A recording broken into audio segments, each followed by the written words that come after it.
यानंतर मी विनंती करतो अन्सार शेख यांना, त्यांनी यायचं आणि आपलं मनोगत व्यक्त करायचं.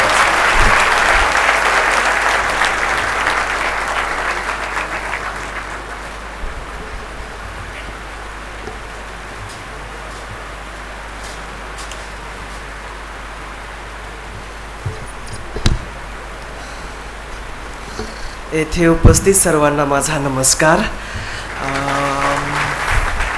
ॲक्च्युली मी लहानपणापासूनच वक्तृत्व स्पर्धांमध्ये भाग घेत आलेलो आहे, त्यामुळे मला बोलण्याची भीती वाटत नाही, ते कौशल्य आहे. पण मागच्या 3-4 दिवसापासून हेच सगळ्या गोष्टी सुरू असल्यामुळे झोप व्यवस्थित झालेली नाही आहे, जेवणही व्यवस्थित नाही आहे, एनर्जी माझ्यामध्ये कमी झालेली आहे. पण जेव्हा कधी मी तुमच्यासारखे विद्यार्थी बघतो तर मला आपोआप एनर्जी मिळून जाते. माझा हा जो प्रवास होता, हा प्रवास एक मी चित्रपट बघितलेला, मला चित्रपट बघायला आवडतात. तर एक शाहरुख खानचा कोणता तरी मूवी आहे आणि त्यात ती खूप चांगली कोट आहे जी मला आवडते आणि तीच मी ते सांगतो कि इतनी शिद्दत से मैंने तुम्हें पाने की कोशिश की है कि हर ज़र्रे ने तुम्हें मुझसे मिलाने की साजिश की है. किसी भी चीज़ को अगर पूरे दिल से चाहो तो सारी कायनात तुम्हें उससे मिलाने की कोशिश में जुट जाती है. खूप मोठा हा प्रवास होता माझ्यासाठी, खूप बिकट माझ्यासाठी हा प्रवास होता. घरी अजिबात वातावरण नव्हतं शिक्षणाचं. आईवडील अडाणी, भाऊही फार शिकलेला नव्हता, बहिणीही शिकलेल्या नव्हत्या. 4थीला असताना मला वाटतं की मी कुठेतरी एक दुकान वगैरे टाकणार असेल किंवा रिक्षा वगैरे मला चालवायला नंतर मिळणार असेल. त्यावेळेस 4थीला आमचे एक शिक्षक होते, माझा TC काढायचा होता आणि त्यावेळेस ते म्हणाले माझ्या वडिलांना की याला जेवढं शक्य होईल तेवढं तुम्ही ते शिकवा, ही तुमची पूर्ण परिस्थिती बदलून टाकेल. आणि आज ते झालेलं आहे. त्या शिक्षकांमुळे माझ्या वडिलांना खूप आनंद झाला, कारण गावकऱ्यांना, अडाणी लोकांना जर शिक्षकासारखा मोठा माणूस जेव्हा ह्या गोष्टी सांगतो त्यावेळेस त्यांच्यावर खूप पॉझिटिव्हली ते घेत असतात. 10वी माझी झाली. एक इन्सिडेन्स आलेला करप्शनचा, तो तुम्ही सगळ्यांना माहितीच आहे, कशा प्रकारे लाच मागितली आणि कसा माझ्यावर त्याचा परिणाम झाला. आणि मी त्यावेळेस ठरवलं की मी ह्या अधिकाऱ्याच्यापेक्षाही मोठा अधिकारी होईल आणि ह्या सगळ्या गोष्टी बदलेल. तेच एक उद्दिष्ट घेऊन मी या सिस्टीममध्ये येणार होतो. जाणीवपूर्वक मी 11वी आणि 12वीला आर्ट्स निवडलं. कुठेच मी नापास माझ्या आयुष्यात झालेलो नाही आहे. अकॅडमिक यश मला नेहमी मिळालं. 12वीला खूप चांगले मार्क्स मिळाले आर्ट्समधून. संस्कृतमध्ये मला 100पैकी 100 मार्क्स होते. सो खूप चांगला मी अभ्यास केला, मेहनत घेतली आणि माझ्या डोक्यामध्ये प्लॅन होता की मी 12वी झाल्यानंतर पुण्यातल्या फर्ग्युसन कॉलेजमध्ये मेरिटवर ॲडमिशन घेणार. सेकंड इयरला गेल्यानंतर मी युनिक अकॅडमीचा क्लास लावणार, सरांचं मार्गदर्शन घेणार आणि वयाच्या 21व्या वर्षी IAS होणार. आणि तसंच ॲक्च्युली झालं. पूर्ण प्लॅन मी 2-3 वर्षाचा हा केलेला होता. सो कॉलेजला सुरुवात झाली. पुण्यात आल्यानंतर इथलं वातावरण एवढं चांगलं होतं की मी ॲक्च्युली गडबडलो, कारण ही खूप आपण बहुसांस्कृतिक असं हे पुण्यातलं वातावरण होतं. वेगवेगळ्या देशातले, राज्यातले विद्यार्थी येथे होते. आमच्या गावापेक्षा इथलं कल्चर वेगळं होतं. माझ्याकडं 2च कपडे होते ज्यावेळेस मी पुण्यामध्ये ते आलो होतो त्यावेळेस. तर अल्टरनेटिव्ह डेला मी फर्ग्युसन सारख्या एवढ्या मोठ्या कॉलेजमध्ये दररोज एक शर्ट, नंतर दुसऱ्या दिवशी तोच वेगळा शर्ट, असं अल्टरनेट डेला घालायचो. थोडासा इन्फ्युरिटी कॉम्प्लेक्स होता. इंग्लिश माझं इम्प्रूव्ह झालेलं नव्हतं. 12वीपर्यंत मी मराठी मीडियममध्ये शिकलो. UPSCची तयारी मी मराठीतून केली. फक्त ग्रॅज्युएशन लेवलला मला असं वाटलं की आता इंग्लिश इम्प्रूव्ह केलं पाहिजे, म्हणून मग मी फर्ग्युसन कॉलेजमधून इंग्लिश घेतलेलं. BA साठी पॉलिटिकल सायन्स मी विषय निवडलेला. तिथेही मला खूप चांगले प्रोफेसर्स मिळाले, त्यांचंही मार्गदर्शन मिळालं. मी 2012ला जूनमध्ये पुण्यामध्ये आलो होतो आणि जुलै 2013च्या युनिक अकॅडमीच्या मी मराठी मीडियमच्या बॅचला मी जॉईन केलेलं. त्याच्या आधी माझ्यासमोर सगळ्यात मोठा प्रश्न होता ती फीस कुठून अरेंज करायची. मग त्यावेळेस मी जाधव सर आणि चंपत बोड्डेवार सरांना 3-4 वेळा भेटलो. त्यांना खूप रिक्वेस्ट केली, माझा बॅकग्राऊंड सांगितलं, माझं अकॅडमिक यश सांगितलं आणि त्यांना कुठेतरी वाटलं की ह्या मुलामध्ये स्पार्क आहे, ज्याला वाटतंय, जी चुकतं आहे की बस सर मला करायचं, प्लीज मला क्लास द्या किंवा प्लीज मला फीसमध्ये कन्सेशन द्या. तर ते त्यांनी हेरलं आणि मला असं वाटतं की माझ्या यशामध्ये सगळ्याच युनिक अकॅडमीच्या टीमचा खूप मोठा वाटा आहे. त्यांनी मला 50% कन्सेशन दिलं होतं फीसमध्ये आणि तेही 5-6 इन्स्टॉलमेंट्समध्ये. जसे तुझ्याकडे पैसे येतील तसे ते म्हणाले होते. ते इन्स्टॉलमेंट्स मी त्यांना दिले. सुरुवातीचे 6 महिने मला खूप गडबडलो मी. म्हणजे क्लासमध्ये ज्यावेळेस मी जायचो त्यावेळेस मी ॲक्च्युली 18-19 वर्षाचा होतो आणि खूप मोठी मुलं तिथे बसलेली असायची आणि मला ॲक्च्युली भीती वाटायची की आता माझं काय होणार, एवढी मोठी मुलं आहेत, मी किती छोटा दिसतो आणि मी कसं सर्वाईव्ह होणार. क्लासमध्ये मी सगळ्यात शेवटी बसायचो, असं करून बघायचो आणि ते सगळ्या गोष्टी म्हणजे तो 6 महिने मला कळायलाच लागले. 6 महिन्यानंतर मी एकदम फ्रंट सीटला येऊन बसलो. वर्गामध्ये मी इंटरॅक्शन सरांसोबत करायचो, प्रश्न विचारायचो, उत्तरं द्यायचो. ते खूप गरजेचं असतं. म्हणजे क्लासमध्ये फक्त शिकण्यासाठी यायचं नसतं, ते पुस्तकातलंच असतं, पण सरांना प्रश्न विचारणं, त्यांच्याकडून उत्तरं जाणून घेणं, ते आपण म्हणतो ना की स्पिरिट ऑफ इन्क्वायरी, ती असणं खूप गरजेची आहे या परीक्षेमध्ये. ते मी केलं. सरांकडून मी वेळोवेळी फीडबॅक घ्यायचो, वेगवेगळे आन्सर्स त्यांना लिहून दाखवायचे, त्याच्यावर मला फीडबॅक्स मिळायचे. तर अशा प्रकारचा हा प्रवास होता. बरेच जे विद्यार्थी माझ्या वर्गामध्ये बसलेले असायचे ते मी एखाद्या वेळेस एखादा प्रश्न विचारला तर थोडासा तो एखाद्या वेळेस रिडिक्युलस असू शकतो, तर त्यावेळेस ते मोठ्या मोठ्याने हसायचे. तेही मला कुठेतरी जाणवायचं. मी वर्गामध्ये एकदा बोललोही होतो त्याबद्दल की हे चुकीचं आहे म्हणून वगैरे वगैरे गोष्टी. तरी माझा अभ्यासाकडं मी खूप फोकस्ड होतो. मला असं वाटतं की ह्या परीक्षेमध्ये यशस्वी होण्यासाठी जे सगळेजण बोललेत की कन्सिस्टन्सी पाहिजे, डेडिकेशन पाहिजे, हार्डवर्क पाहिजे. येस, ते गरजेचं आहे. पण महत्त्वाचा प्रश्न असा आहे की ती येणार कुठून, करायचं कसं. आणि मला त्याचं जे उमगलेलं उत्तर आहे ते हे आहे की तुम्हाला IAS का व्हायचं आहे, तुम्हाला कोणती सर्व्हिस IPS वगैरे का व्हायचं आहे, ह्या प्रश्नाचं उत्तर जर तुमचं रेडी असेल तर जेव्हा कधी तुमच्या आयुष्यामध्ये फ्रस्ट्रेशन अभ्यासाचं तुम्हाला येईल किंवा लो पिरियड्स तुमचे सुरू असतील, चिडचिड होत असेल, त्यावेळेस फक्त 5 मिनिटं डोळे झाका आणि तुम्हाला का व्हायचं आहे हे जे प्रश्नाचं उत्तर होतं ते आठवा. या सगळ्या गोष्टी आपोआप येतील आणि त्या माझ्यासोबत असं झालेलं आहे म्हणून मी सांगतोय. खूप मी तसं म्हणालो की संघर्ष माझा झाला. जेवायला कधी कधी मिळायचं नाही तर वडापाव मी खायचो, कारण घरून पैसे यायला एक्झॅक्ट डेटवर मला पैसे मिळायचे नाही. माझे वडील रिक्षा चालक होते, माझा भाऊ शिकत नव्हता, तो मामांच्या दुकानावर काम करायचा आणि त्याची जी सॅलरी आहे वर्षभर तो जशीची तशी त्याची सॅलरी माझ्या अकाउंटवर जमा करायची. आणि याला खूप मोठी गोष्ट लागते कारण तो माझ्यापेक्षा 2 वर्षांनी लहान आहे आणि त्याने मला माझ्या शिक्षणासाठी पैसा पुरवला. त्यामुळे येस, सो मी फेल्युअर अफोर्ड करू शकत नव्हतो. मी 4, 5, 6 अटेम्प्ट देऊ शकत नव्हतो, माझ्याकडून शक्यही नव्हतं. कारण 2-3 वर्ष मी खूप मेहनत घेतली होती. पुण्यात ज्यावेळेस मी आलो त्यावेळेस माझं वजन 50 किलो होतं आणि आता ते 51 किलो आहे. 4 वर्षामध्ये फक्त मी 1 किलोनी वाढलो आहे. आणि ज्यावेळेस मी पुण्यात आलो तर विदाऊट चष्म्याचं मला दिसायचं, आज चष्मा काढला तर मला काहीच दिसत नाही. एकंदरीतच खूप स्ट्रगल माझा झाला. 12-13 तास बसून अभ्यास करायचं. लायब्ररीमध्ये मला अभ्यास करायचा आवडायचं नाही. ॲक्च्युली सुरुवातीला मी जायचो पण मला थोडीशी निगेटिव्ह फिलिंग तिथे यायची. त्यामुळे मी स्वतःची स्वतंत्र खोली केली आणि तिथंच मी बसून अभ्यास मी तिथे करायचो. बरेच जण कॉम्पिटिशनला घाबरतात. मी त्यांना हा मेसेज देऊ इच्छितो की कॉम्पिटिशन तुमची भारताच्या लोकसंख्येशी नाही आहे किंवा दुसऱ्या तुमच्या बाजूला बाकडावर बसलेल्या विद्यार्थ्याची नाही आहे. तुमची कॉम्पिटिशन तुमच्या स्वतःशी आहे. आणि जसं स्वामी विवेकानंदांनी सांगितलं आहे की जो व्यक्ती स्वतःला जिंकू शकतो तो जगाला जिंकू शकतो. त्यामुळे तुमची कॉम्पिटिशन स्वतःशी आहे.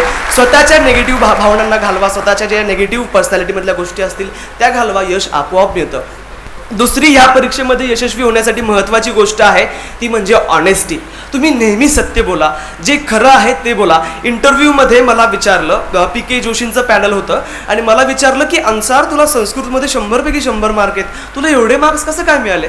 म्हटलं सर आमच्याकडे शिक्षणाचं कल्चर आहे की तुम्हाला जर चांगल्या कॉलेजमध्ये ॲडमिशन पाहिजे असेल तर स्कोरिंग सब्जेक्ट घ्या. मी घेतला, रट्टा मारा कळो ना कळो, मी रट्टा मारला आणि मला 100 पैकी 100 मिळाले. ते म्हणाले अरे मी पण रट्टाच मारलेला आहे. सो ऑनेस्टी खूप महत्त्वाची असते. आणि मला इंटरव्ह्यूला 275 पैकी 199 मार्क पहिल्याच अटेम्प्टला दिलेले आहेत. ते खूप जास्त आहे माझ्यासाठी. ह्या एकंदरीतच प्रवासामध्ये मला माझ्या आईवडिलांची साथ होती, पैसा ते पुरवायचे, इमोशनल सपोर्ट होता. त्यांना वाटायचं की आमचा मुलगा कधी ना कधी कलेक्टर होणार. गावाकडची लोक काही जण अशी 1-2 जण अशी म्हणायची की पुण्याला गेल्यानंतर सहसा विद्यार्थी बिघडतात. पण माझ्यावर खूप चांगले संस्कार झाले होते आणि माझ्या ध्येयावर माझा फोकस होता. त्यामुळे मी अजिबात नाही बिघडलो. मला खूप चांगले मित्र मिळाले. तर माझ्या यशामध्ये माझे आईवडील, माझे भाऊ, आमचे गावकरी, तिथले काही सरपंच वगैरे यांचाही मोलाचा वाटा आहे. दुसरे माझे मित्र म्हणजे शुभम वटकर असो किंवा मनोज वटकर, महेश दादा, त्यानंतर माझे कॉलेजचे मुकुंद वगैरे असे सगळे माझे मित्रमंडळी, त्यांनी मला पैसे पुरवले. ज्यावेळेस माझ्याकडे पैसे नसायचे ना आणि मला एखादं पुस्तक वाचायचं असायचं, मी त्यांच्याकडे जायचो, त्यांच्यातलं ते पुस्तक उचलायचं आणि त्याची झेरॉक्स काढायचो. म्हणजे 300 रुपयाचं पुस्तक मला 60-70 रुपयात मिळून जायचं आणि मी तेच पुन्हा पुन्हा वाचायचो. त्याच्या नोट्स वगैरे मी काढायचो. तर त्यांचाही खूप मोठा वाटा आहे. आणि तिसरा सर्वात मोठा मला वाटतं की मी आज 21व्या वर्षी झालो आहे ते प्रॉपर गायडन्समुळं. गायडन्स खूप महत्त्वाचा असतो या परीक्षेमध्ये. बघा हे कसा एक प्रवास आहे आणि आपल्याला धावायचं आहे आणि धावायला आपल्याला त्या शर्यत जिंकायची आहे.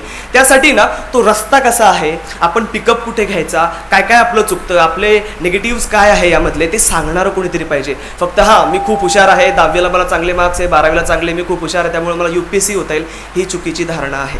दुसरी महत्त्वाची गोष्ट मी सांगू इच्छितो, थोडंसं विषयांतर करतो, की गरिबीचा आणि सक्सेसचा कुठलाही संबंध नाही आहे. श्रीमंत मुलंही होतात, गरीब मुलंही होतात. गरिबीचं जास्त भांडवल करू नका. माझे वडील रिक्षा चालक आहे ना, इट्स ओके. परीक्षा पास होण्यासाठी चांगल्या डोक्याची गरज असते आणि हार्डवर्कची गरज असते. ते ज्याच्याकडे असेल ना ते तो माणूस करू शकतो. त्यामुळे तो रिक्षा चालकाचा मुलगा असो किंवा कोणी असो, कोणीही परीक्षा पास होऊ शकतो. आणि जर मी होऊ शकतो तर जगातला कोणताही व्यक्ती होऊ शकतो. सो तुम्हीही होऊ शकता अर्थातच. युनिक अकॅडमीला मी जॉईन केलेलं जुलै 2013 पासून. जाधव सरांचं खूप चांगलं मार्गदर्शन लाभलं, त्याचबरोबर अपर्णा दीक्षित मॅडम आणि एक ओव्हरऑल टीम. मी एन्जॉय करायचो क्लास. मी कधीच अभ्यासाचं बर्डन असं घेतलेलं नाही आहे, कारण अभ्यास माझ्यासाठी एक खूप सुंदर जर्नी होती. मी खूप आनंद घ्यायचो माझ्या अभ्यासाचा. इव्हन मी आमच्या शिक्षकांच्या माघारी त्यांना चिडवायचो देखील. जसे सुजित पवार सर मॅथ शिकवताना म्हणजे आता इकडे बघायचंय, सो मी मित्रांमध्ये ते गप्पा वगैरे मारायचो, किंवा भूषण देशमुख सर बोलतात असं करायचे, मग आम्ही ते करायचो. सो गंमत घ्यायचो मी, म्हणजे शिक्षकांची माघारी म्हणजे असं हसत खेळत मी क्लास केला. खूप चांगलं मला त्यांचं मार्गदर्शन लाभलं. प्रिलिम मी क्लिअर झालो. मेन्सच्या वेळेस माझ्याकडे फक्त 100 दिवस होते, आणि 100 दिवसामध्ये मला खूप अभ्यास कव्हर करायचा होता, कारण ऑल इंडिया लेवलची ही कॉम्पिटिशन होती. त्यामुळे मी जाधव सरांकडे गेलो आणि त्यांनी मला माझ्या 100 दिवसाचं म्हणजे 1 ते 100 दिवस असा टाईम टेबल स्वतः बनवून दिला, आणि मी तो फॉलो केल्यामुळे मला वाटतं की मेन्स मी क्लिअर झालो. क्लास का लावायचा असतो? क्लास का लावायचा असतो? वर्गामध्ये जे शिक्षक शिकवतात ते ऐकण्यासाठी आणि निघून जाण्यासाठी क्लास लावायचा नसतो, किंवा माझी गर्लफ्रेंड आहे, बॉयफ्रेंड आहे, किंवा वडिलांनी सांगितलं म्हणून क्लास लावायचा नसतो. तर आपण क्लासमधून जे शिकवतात त्यांना प्रश्न विचारण्यासाठी, त्याचबरोबर त्यांचा फीडबॅक घेण्यासाठी, म्हणजे उत्तर लिहून दाखवलं आहे ना तर ते चेक करून घेण्यासाठी, तर पुढच्या वेळी ती सुधारणा करण्यासाठी क्लास लावायचा असतो. 100 दिवसामध्ये मी रायटिंग प्रॅक्टिस खूप केली. सिलेक्टिव्ह मी वाचलं. इव्हन जाधव सर मला नोट्स प्रोव्हाइड करायचे. माझं मराठी मीडियम असल्यामुळे आणखी जास्त संघर्ष होता, कारण मटेरियल थोडंसं कमी होतं, म्हणून मी इंग्लिशही वाचायचो, आणि जाधव सरांकडून ज्या मला ट्रान्सलेट केलेल्या नोट्स असायच्या त्या मिळायच्या. म्हणजे एक वेळ तर अशी होती की माझ्याकडे वेळ कमी होता, मी जाधव सरांच्या ऑफिसमध्ये जाऊ शकत नव्हतो. तर जाधव सरांनी मला स्वतः कॉल करून सांगितलं की अन्सार ह्या नोट्स आल्या आहेत, तुझ्या मित्राला माझ्याकडे पाठव, मी त्याला त्या नोट्स देतो. म्हणजे एवढं मोठं सहकार्य मला जाधव सरांनी केलं, आणि मला असं वाटतं की कुणी कुणासाठी एवढं करत नसतं म्हणजे आजकालच्या क्लासेसच्या प्रोफेशनल काळामध्ये. तर तेवढी मदत मला त्यांची झाली. ओव्हरऑल युनिकच्या टीमची मदत झाली, आणि मी मेन्स क्लिअर झालो. याची गंमत अशी आहे की पूर्वपरीक्षा, मुख्य परीक्षा आणि फायनल हे तिन्ही रिझल्ट मी स्वतः बघितलेले नाही आहेत, माझ्या मित्रांनी मला कॉल करून कळवलेले आहेत. सो मेन्स मी क्लिअर झालो. इंटरव्ह्यूच्या माझ्यासाठी एक 40 दिवस उपलब्ध होते. मी खूप कॉन्फिडंट होतो, माझ्यामध्ये खूप कॉन्फिडन्स भरलेला आहे. सो मी खूप कॉन्फिडन्स होतो इंटरव्ह्यूसाठी, कॉन्फिडन्स होता माझ्यामध्ये. तर मी युनिकचा मॉक इंटरव्ह्यू दिला. त्यांची लायब्ररी होती, तिथली मी जवळजवळ एक 15-16 पुस्तकं चाळली त्या दिवसांच्या काळामध्ये, जेणेकरून मला माझं एक मॅच्युरिटी लेवल बोलताना आणता येईल. आणि बघा, मला इंटरव्ह्यूला त्याचा कसा फायदा झाला की ज्यावेळेस मला विचारलं की मुस्लिम तरुणांचं एवढं रॅडिकलायझेशन का होतंय, का ते दहशतवादी संघटना जॉईन करतायत, त्याची कारणं देताना मी वहाबिझमबद्दल उल्लेख केला की ही आयडियोलॉजी पसरत चालली. मग काउंटर त्यांनी प्रश्न केला की वहाबिझम काय असतं, मग सांगितलं की सुन्नी मिलिटंट आयडियोलॉजी वगैरे वगैरे. मग त्यांनी सुन्नी बोलल्यामुळे मला विचारलं, तर खूप गाजला प्रश्न की तू शिया आहेस का सुन्नी आहे, सहज विचारलं, जस्ट अगदी चिल, एकदम रिलॅक्स विचारलं की तू शिया आहेस का सुन्नी. त्यांना वाटलं असेल की हे सुन्नीबद्दल जर क्रिटिसाइज करतो म्हणून हा शिया असेल, तसं काही नव्हतं. मी म्हटलं सर, इन्स्टंटली म्हटलं की सर मी इंडियन मुस्लिम आहे, बाकीच्या गोष्टीमध्ये मी विश्वास ठेवत नाही. ते उत्तर त्यांना खूप आवडलं. सगळ्यांनी ॲप्रिशिएट केलं, सगळे खूप जोरात हसले. खूप मला विशेष त्यांनी झालं की खूप चांगलं तू उत्तर, तिथंच मला त्यांनी सांगितलं खूप चांगलं उत्तर दिलंय. सो इंटरव्ह्यूला तसा फायदा झाला, युनिकच्या त्या लायब्ररीचा फायदा झाला, युनिकच्या मॉक इंटरव्ह्यूचा फायदा झाला. दिल्लीत मी हिंदी मीडियम जाणीवपूर्वक इंटरव्ह्यूसाठी घेतला होता, कारण मला वाटलं की हिंदी पण आपण बोललं पाहिजे, ट्रान्सलेटर वगैरेमध्ये थोडासा वेळ जातो, मातृभाषाही माझी ती हिंदी आहे. सो मी हिंदीमध्ये ते मीडियम घेतलेलं. भारतवार्षिकी नावाचा जे पुस्तक आलेलं आहे, ज्यामध्ये वर्षभराच्या घडामोडी असतात, त्या देखील मी इंटरव्ह्यूसाठी आणि मुख्य परीक्षेसाठी चाळल्या होत्या. त्याचाही मला खूप उपयोग झाला. एक इन्स्टिट्यूशनल सपोर्ट मला युनिकच्या माध्यमातून मिळाला, इमोशनल आणि फायनान्शियल सपोर्ट फॅमिली आणि फ्रेंड्सकडून मिळाला. आणि मला असं वाटतं की माझ्यापेक्षाही सगळ्यात जास्त ह्या यशामध्ये कुणाचा वाटा असेल तर तो ह्या सगळ्या लोकांचा आहे. माझं त्यात खूप कमी रोल आहे. बघा, रिक्षा चालवण्यापेक्षा अभ्यास करणं कधीही खूप चांगली गोष्ट आहे, आणि तो माझा, मला असं वाटतं, निस्वार्थ असेल की ठीक आहे, उन्हामध्ये रिक्षा चालवल्यापेक्षा शांत बसून आपण अभ्यास करावा, आणि तसा मी तो अभ्यास केलेला आहे. माझ्या अभ्यासाचा मी कधीच भाव केला नाही. अन्सार शेखला खूप कमी लोक ओळखायचे ज्यावेळेस मी प्रिपरेशन करत होतो, खूप कमी लोक मला ओळखायचे. कुठं मी जास्त कशात नसायचो, जास्त शिक्षकांशी फारसे कॉन्टॅक्ट तसे माझे नसायचे प्रिपरेशनच्या काळामध्ये. सो मी अभ्यासाचा कधीच भाव केला. आणि मी बरेच जण असे बघितले आहेत की पूर्वपरीक्षा झाल्यानंतरच ते IAS झाल्यासारखे वागतात, किंवा क्लासमध्ये येतानाच ते आपण जणू IASच झालो आहोत असे वागतात. तर तो मला वाटतं की ती खूप ओव्हर कॉन्फिडन्सही नको आणि न्यूनगंडही नको, एक कॉन्फिडन्सची वेल लेवल असावी. आणि दुसरी महत्त्वाची गोष्ट आहे जी मी इथं जाणीवपूर्वक उल्लेख करू इच्छितो की प्लीज, एक अभ्यासक तर आपण राहिलंच पाहिजे या परीक्षेसाठी, पुस्तकी अभ्यास करून चालत नाही. पण दुसरी जी महत्त्वाची गोष्ट आहे की आपण एक इंटेलेक्च्युअल पण असलं पाहिजे.